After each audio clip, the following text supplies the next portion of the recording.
que Angela Merkel fuese física, porque estaba muy habituada al manejo de los datos, al lenguaje científico, para que entendiese y pudiese luego trasladar esos datos, ¿no?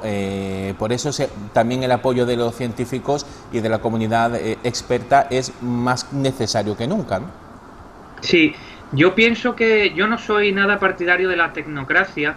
Creo que los políticos deben estar preparados, coger experiencia, estudiar un área o centrarse en un área que les guste y de la que entiendan, pero no creo que las áreas, los ministerios, las consejerías tengan que estar dirigidas por expertos. Sin embargo, en una situación tan concreta, que estamos ante un problema sanitario, al principio el origen de todo es puramente sanitario y algo importante, nunca antes se había declarado el estado de alarma, salvo el conflicto de los pilotos muy brevemente, y ante una pandemia de estas características, pues yo sí creo que en este caso es importante que los científicos estén en primer plano. Y por supuesto que un político tenga conocimientos científicos da mucha credibilidad, elimina las posibilidades de error. Aquí más que nunca tenemos que medir las palabras, utilizar una palabra inadecuada puede generar miedo. No dominar el lenguaje puede llevar al político a decir algo que no tenga sentido. Eso lo vemos, en cuanto se meten en un área técnica pueden pasar problemas. Entonces yo creo que sí, que más importante que nunca es ahora que se apoyen en científicos. Creo que Angela Merkel en ese sentido es un buen referente. De todas formas, ella está teniendo un repunte en su índice de valoración, el enésimo, quizá también por otros motivos, porque es una persona que sabe comunicar confianza y seguridad. Desde mi punto de vista es demasiado fría, pero bueno, eso encaja bien con la cultura política alemana. Sí, hombre, estamos hablando de Alemania, ¿no? Tampoco vamos a pedir... Andalucía, no. Claro. Una pregunta, Julio. En política... ¿Perdón? Terminando con lo de la indumentaria. Sí. Yo creo que sí es más comprensible que el doctor Simón vista de forma más informal, con jerseys, con la cremallera en medio en algunos casos, Rebeca, pero sí. Desde mi punto de vista creo que se pasa, a pesar de que sea un técnico y que no tenga que guardar tanto la apariencia, la imagen, no deja de ser un portavoz y un representante del gobierno de España o del Estado, mejor, con más precisión, del Estado, de todos nosotros, de las administraciones públicas. Y yo sí creo que debería vestir un poco más formal. No creo que sea lo más importante ahora a debatir, pero no, claro. sí verdaderamente sí que da la sensación que su vestuario viene a mostrar estoy trabajando, ¿no? Y he salido de mi trabajo para contaros un poco lo que está ocurriendo, ¿no? Esta es la sensación al menos que a mí me da. Yo te iba a preguntar, Julio, en política siempre se dice que quien lleva la iniciativa lleva la ventaja porque marca la agenda, pero claro, llevamos más de 60 días en la que la agenda la está marcando el virus. ¿Eso en qué situación está dejando a gobierno y a oposición? Bueno, en España yo creo que es un caso distinto. En España la polarización política era mayor antes del virus, casi siempre es mayor que en otros países de Europa y del mundo occidental, no de todos, pero sí de muchos, y con una situación extrema como esta, los españoles no se unen al líder. No ocurre lo que en otros países donde el índice de popularidad, por ejemplo en Alemania, que hemos comentado, aumenta. No es el caso de España. Sí es verdad que Pedro Sánchez ha aumentado algo, que las personas ideológicas próximas a él sí es verdad que se nuclean más, pero no todas. Y bueno, pues eso lógicamente también le da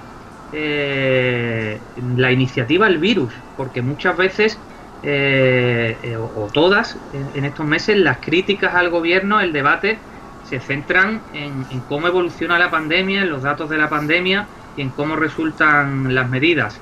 Eso por un lado. Por otro lado, es muy difícil anticiparse al virus y muy difícil marcar la agenda política y mediática desde los gobiernos, porque este virus es inédito. Es decir, en los últimos 30, 40, 50 años no hemos vivido una pandemia así, ¿no?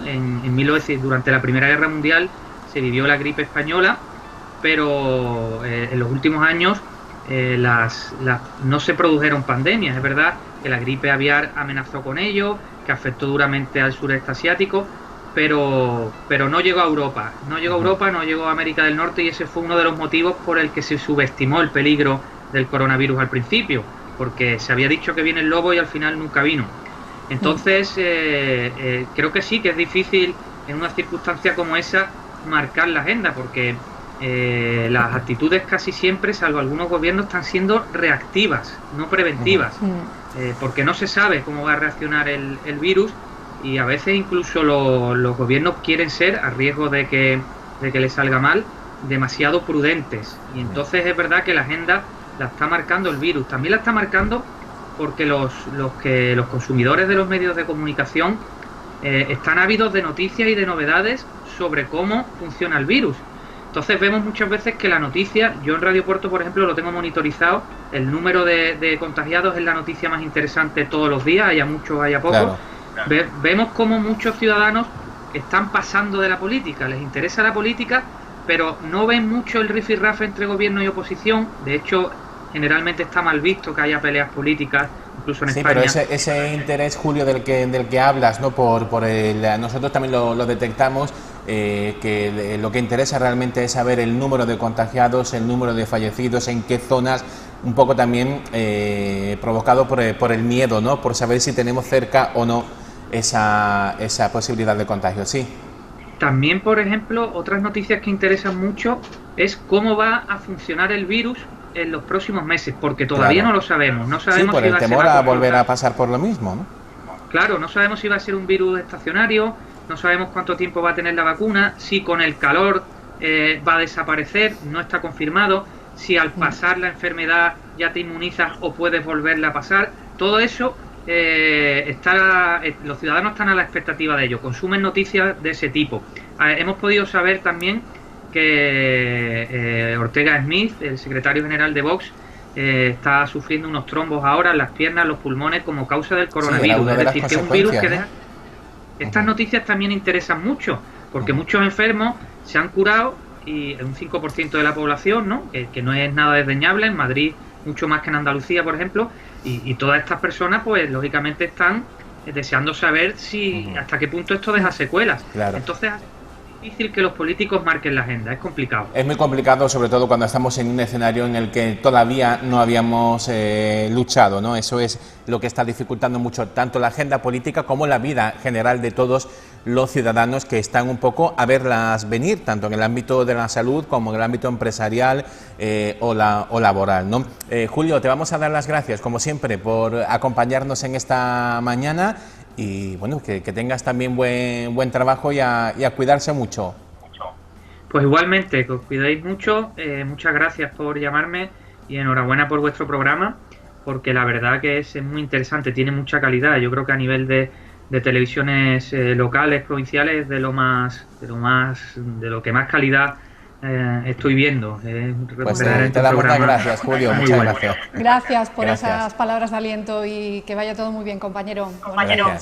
Hasta luego. Bueno.